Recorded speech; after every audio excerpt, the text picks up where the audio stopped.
So this is class 12 biology. We are studying chapter 4, that is reproductive health.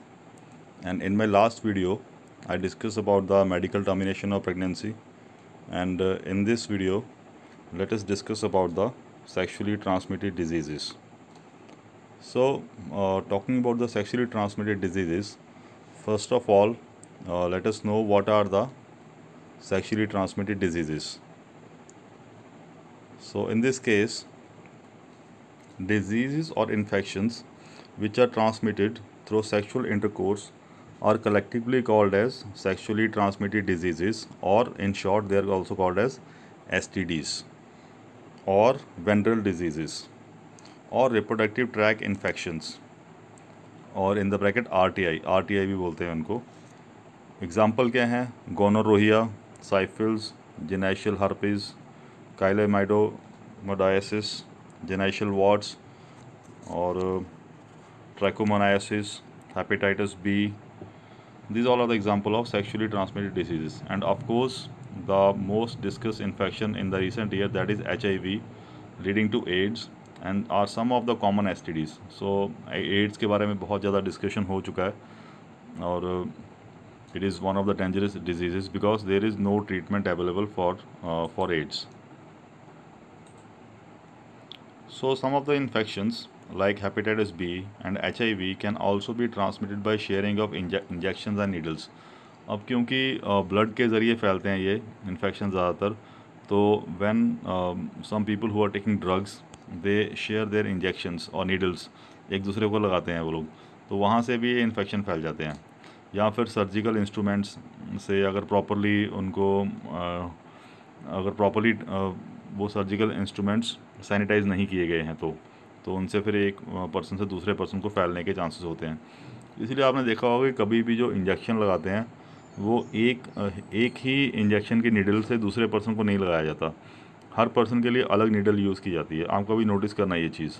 तो कारण क्या है कि क्योंकि नीडल जो है वो ब्लड को जाके इंजेक्शन की नीडल जो है वो ब्लड को टच करती है. वही नीडल अगर हम दूसरे पर्सन में लगाएंगे तो जो अगर वो पर्सन इन्फेक्टेड है, मान लीजिए उसको एड्स है या उसको कोई भी STD है या कोई भी बीमारी है ब्लड से फैलने वाली, तो वो दूसरे पर्सन को भी हो जाती है. और आप जानते हैं माइक्रो ऑर्गेनिज्म थोड़ी सी जगह में कितने ज़्यादा होते हैं, तो धीरे धीरे फिर वो दूसरे पर्सन की बॉडी में जाके मल्टीप्लाई होते हैं और कुछ समय के बाद उसको मालूम चलता है कि मैं भी इन्फेक्टेड हो गया. ऐसे बहुत सारे केसेस भी हैं, बहुत सारे लोगों ने बताया है कि उनको कैसे इन्फेक्शन हुआ. तो इस तरह से फैल जाता है infection. Okay, besides this in fact transfusion of blood. Transfusion मतलब ब्लड एक पर्सन का ब्लड दूसरे पर्सन को देने को बोलते हैं ब्लड ट्रांसफ्यूजन.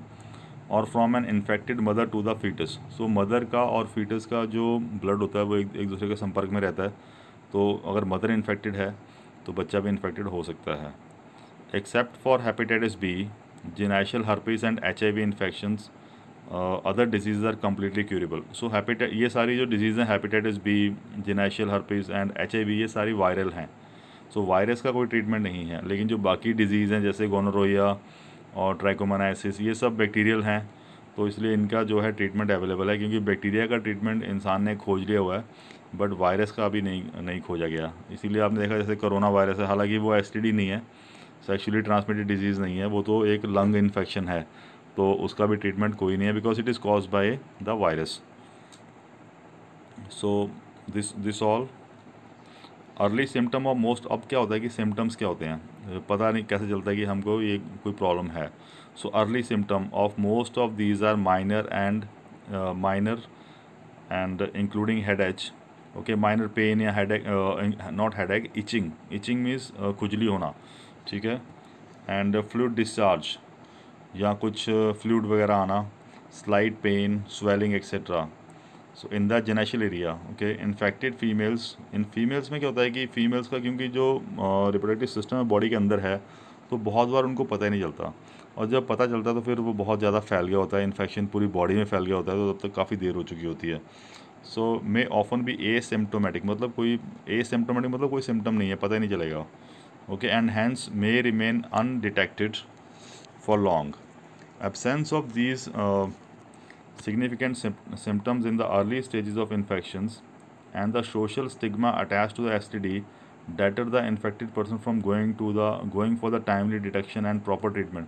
अब क्या होता है कि यदि किसी को कोई एसटीडी हो जाए तो फिर लोग डॉक्टर के पास जाने से भी घबराते हैं कि लोग क्या कहेंगे, अगर देखो इसको ऐसी प्रॉब्लम हो गई है, इसको एड्स हो गया ना, तो ऐसे करके भी लोग डरते हैं और फिर इसीलिए कई बार ट्रीटमेंट ढंग से उनको मिल ही नहीं पाता है।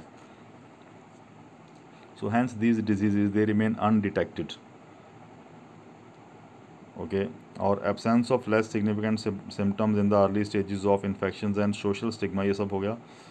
Okay, then this could lead to the complications later. तो अगर ऐसा ना बताए कोई इंसान और बीमार होता रहे, अंदर ही अंदर उसके इन्फेक्शन फैलता रहे, तो अल्टीमेटली फिर बहुत ज़्यादा कॉम्प्लिकेशंस आ जाती हैं इसके अंदर। और जो वुमेन है उनमें ज़्यादा प्रॉब्लम होती है, which includes pelvic inflammatory disease. Pelvic जो होता है पेल्विस रीजन, दैट इज़ उसकी इन्फ्लेमेशन जो है उसमें सूजन होना, जलन होना, ये सब चीज़ें आ जाती हैं। इन्फ्लेमेटरी डिजीज़ या बैक्टीरिया का इन्फेक्शन होना, ओके, शॉर्ट में पीआईडी बोला। तो अबॉर्शंस करवाने पड़ जाते हैं, स्टिल बर्थ हो जाता है कई बार। स्टिल बर्थ मतलब कि डेथ हो जाती है फीटस की। एक्टॉपिक प्रेगनेंसी, ये वर्ड बहुत बार आता है, एक्टॉपिक, क्वेश्चन भी आता है इसके ऊपर, व्हाट इज़ एक्टॉपिक प्रेगनेंसी।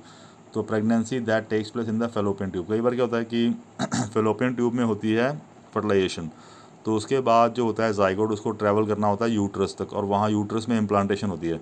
लेकिन कई बार जो है वो जो जाइगोट है इट डू नॉट मूव, और वो वहीं पे ग्रो होना शुरू कर देता है। कहाँ पे? फेलोपियन ट्यूब में, जिसके कारण उसका साइज़ बढ़ता जाता है। और फेलोपियन ट्यूब तो बहुत छोटी होती है, वहाँ पर तो फिर वो रह नहीं पाएगा, तो वो फेलोपियन ट्यूब कई बार फट जाती है, तो जिसकी वजह से फिर इन्फेक्शन बॉडी में फैल जाता है, और जो फीटस होता है वो पूरा ख़राब हो जाता है। तो उसका ट्रीटमेंट बहुत ज़रूरी होता है। So this type of pregnancy is called ectopic. Okay,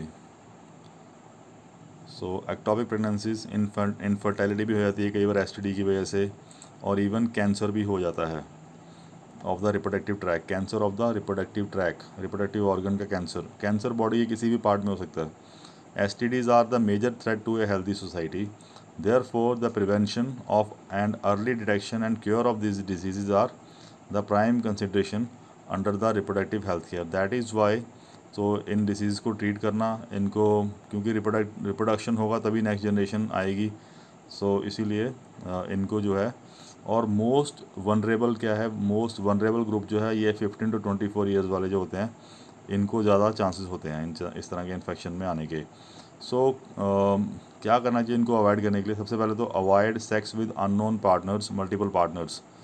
okay, एक ये है। Always use condoms during coitus मतलब sexual intercourse. In case of doubt go to a qualified doctor for early detection and get complete treatment if diagnose with the disease. ठीक है, अगर कोई doubt है तो we should see a doctor immediately, और अगर doctor ऐसा detection करता है कि किसी को एड्स हो गया या किसी को कोई एसटीडी हो गई, तो one should get proper treatment, जितना भी उसका मेडिसिन है फिर वो लेना चाहिए। So this all you have to read and you have to underline this. ठीक है, then come to the another topic that is infertility. Infertility क्या होता है कि not able to reproduce, that is infertility. Male में भी हो सकती है, फीमेल्स में भी हो सकती है। मेल्स में क्या होता है कि जो स्पर्म होते हैं उनकी क्वालिटी सही नहीं होती है, स्पर्म काउंट जो है वो कम होता है, जिसके कारण sperms are not able to fertilize the ovum, because जो स्पर्म सेल है उसकी एक स्पेशल शेप होती है। यदि वो शेप में कोई डिफॉर्मिटी है, बहुत लोगों में होती है जैसे कि, तो उसके कारण भी fertilization will not takes place. Females में क्या होता है कि फीमेल्स में कई बार जो ओवरीज होती हैं वो एग ही प्रोड्यूस नहीं करती हैं। कई बार ओवरीज के ऊपर सिस्ट होती है यानी कि एक जाला सा लगा होता है जिसको सिस्ट बोल देते हैं, वो जितना भी हटाओ हटता नहीं है। और कई बार फेलोपियन ट्यूब भी बंद होती हैं, कई बार यूट्रस में प्रॉब्लम होती है। तो इस तरह की बहुत सारी दिक्कतें होती हैं जिसके कारण जो है इनफर्टिलिटी हो जाती है। इनफर्टिलिटी मतलब not able to produce the not able to conceive. Okay, so इसको ट्रीटमेंट करने के लिए there are certain techniques which are called as assisted reproductive technologies, ARTs, कि आर्टिफिशियल मेथड से अगर रिप्रोडक्शन हो जाए तो वैसा भी ट्राई कर सकते हैं। जिसमें पहला है टेस्ट ट्यूब बेबी, जिसको बोलते हैं test tube baby. In vitro का मतलब होता है टेस्ट ट्यूब के अंदर, ठीक है। तो इन वीवो होता है टेस्ट ट्यूब के बाहर। इन विट्रो फर्टिलाइजेशन में क्या होता है IVF, जिसमें कि आउटसाइड द बॉडी, ठीक है। इसमें क्या करते हैं, एक टेस्ट ट्यूब लेते हैं, सिंपल लैंग्वेज में बोलें तो उसके अंदर डालते हैं एक स्पर्म सेल और एक एग सेल, और फिर उनसे बनता है जाइगोट। तो यहाँ पे थोड़ा सा टेक्निकली अगर देखा जाए तो इसमें बहुत ज़्यादा इंस्ट्रूमेंट लगते हैं, बहुत ज़्यादा महंगे इंस्ट्रूमेंट होते हैं वो, और लैब में किया जाता है ये और इस चीज़ का ध्यान रखा जाता है कि कंटामिनेशन ना हो जाए, इन्फेक्शन ना फैल जाए कहीं अंदर, और वो पूरा का पूरा जाइगोट ख़राब ना हो जाए। So that is why this process called in vitro या test tube baby. In vitro fertilization IVF that is outside the body is almost similar condition as that of inside. तो ऐसा एनवायरनमेंट क्रिएट किया जाता है जैसा हमारे body के अंदर होता है, followed by the embryo transfer. तो जब फर्टिलाइजेशन हो गई टेस्ट ट्यूब के अंदर, उसके बाद फिर जो जाइगोट बन गया उसको कहाँ ट्रांसफ़र करना, यूट्रस के अंदर लगाते हैं उसको। Okay, followed by the embryo transfer, ET is one such method. In this method, a popularly known as test tube baby program, OVA मतलब egg cell from the wife या फिर डोनर से, and sperm from the husband और या फिर donor से, mail से, are collected and are induced to form a zygote. Zygote form हो गया under simulated मतलब artificial conditions in the laboratory. The zygote of the early embryo with 8 blastomers up to 8, यानी कि zygote डिवाइड होना शुरू होगा, फिर जब 8 सेल का हो जाएगा तो उसको लेकर उसको कहाँ लगाएंगे, जाकर उसको यूट्रस में इम्प्लांट कर देंगे। Could then be transferred into the fallopian tube, या फिर अगर फेलोपियन ट्यूब में कर रहे हैं तो फिर उसको बोलते हैं GIFT, zygote intra fallopian transfer. Okay और अगर यूट्रस में कर रहे हैं तो it will be called as IUT, intra uterine transfer, to complete it further development, ताकि उसके बाद फिर वो नॉर्मली फर्दर डेवलपमेंट होता रहे, अपना नॉरिशमेंट वगैरह वो यूट्रस से ड्राइव करे, जैसे कि हमने 3rd चैप्टर में पढ़ा था।